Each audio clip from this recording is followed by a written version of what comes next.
കോൺഗ്രസിൽ മുഖ്യമന്ത്രി സ്ഥാനത്തേക്കുള്ള ചർച്ചകൾ പുരോഗമിക്കുന്നതിനിടെ നേതാക്കൾ തമ്മിലുള്ള അധികാര വടംവലിയും തുടരുകയാണ്. നിയമസഭയിലേക്ക് തിരഞ്ഞെടുക്കപ്പെട്ട വി.ഡി. സതീശനും രമേശ് ചെന്നിത്തലയ്ക്കും പുറമെ എ.ഐ.സി.സി ജനറൽ സെക്രട്ടറിയും എം.പിയുമായ കെ.സി. വേണുഗോപാലും കസേരയ്ക്കായി രംഗത്തുണ്ട്.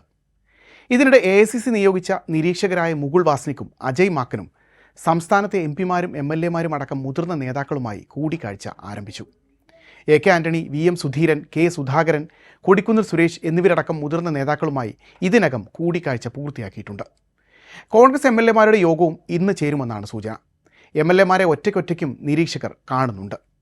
നിയമസഭാ കക്ഷി യോഗമാണ് സാങ്കേതികമായി മുഖ്യമന്ത്രി സ്ഥാനത്തേക്ക് നേതാവിനെ നിർദ്ദേശിക്കേണ്ടത്. എന്നാൽ അന്തിമ തീരുമാനം ഹൈക്കമാൻഡിൻ്റേതാവും.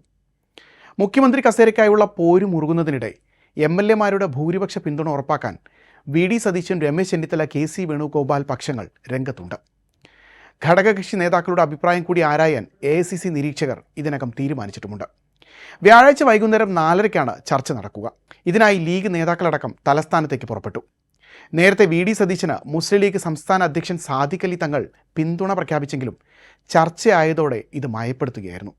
പിന്നാലെ കഴിഞ്ഞ ദിവസം സതീശന് പിന്തുണയുമായി മുസ്ലിം ലീഗ് നേതാവും എം.എൽ.എയുമായ കെ.എം. ഷാജിയും രംഗത്തെത്തിയിട്ടുണ്ട്.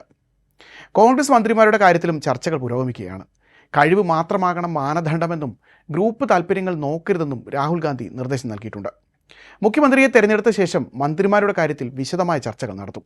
അതിനുശേഷം മാത്രമായിരിക്കും തീരുമാനമുണ്ടാവുക. ഇതിലും ഹൈക്കമാൻഡിൻ്റെ കർശന മേൽനോട്ടമുണ്ടാകും. അതേസമയം നിയമസഭാ കക്ഷി നേതാവിനെ തിരഞ്ഞെടുക്കുമ്പോൾ 2021 അട്ടിമറി ആവർത്തിക്കരുതെന്നാണ് മുതിർന്ന നേതാക്കളുടെ നിർദ്ദേശം. ഇക്കാര്യം സുധീരൻ അടക്കമുള്ളവർ എ.ഐ.സി.സി നിരീക്ഷകർക്ക് മുന്നിൽ അവതരിപ്പിച്ചുവെന്നാണ് വിവരം. മുഖ്യമന്ത്രിയായി ആരെ തീരുമാനിച്ചാലും ബാക്കിയുള്ളവരെ കൂടി ബോധ്യപ്പെടുത്തണമെന്നും 2021 ഭൂരിപക്ഷം നിയമസഭാ അംഗങ്ങൾ ആവശ്യപ്പെട്ടിട്ടും രമേശ് ചെന്നിത്തലയ്ക്ക് പകരം വി.ഡി. സതീശനെ ഹൈക്കമാൻഡ് പ്രതിപക്ഷ നേതാവായി തീരുമാനിച്ചിരുന്നു. മുഖ്യമന്ത്രിയായി ആരെ തീരുമാനിച്ചാലും ബാക്കിയുള്ളവരെ കൂടി ബോധ്യപ്പെടുത്തണമെന്നും നിർദ്ദേശത്തിലുണ്ട്. 2021 ഭൂരിപക്ഷം നിയമസഭാ അംഗങ്ങൾ ആവശ്യപ്പെട്ടിട്ടും രമേശ് ചെന്നിത്തലയ്ക്ക് പകരം വി.ഡി. സതീശനെ ഹൈക്കമാൻഡ് പ്രതിപക്ഷ നേതാവായി തീരുമാനിച്ചിരുന്നു.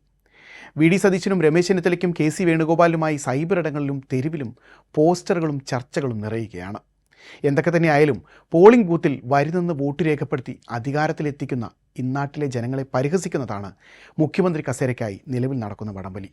ഇത്തരം കലാപരിപാടികൾ ഒഴിവാക്കി വേഗത്തിൽ തീരുമാനമെടുത്താൽ കോൺഗ്രസിനും യു.ഡി.എഫിനും കൊള്ളാം.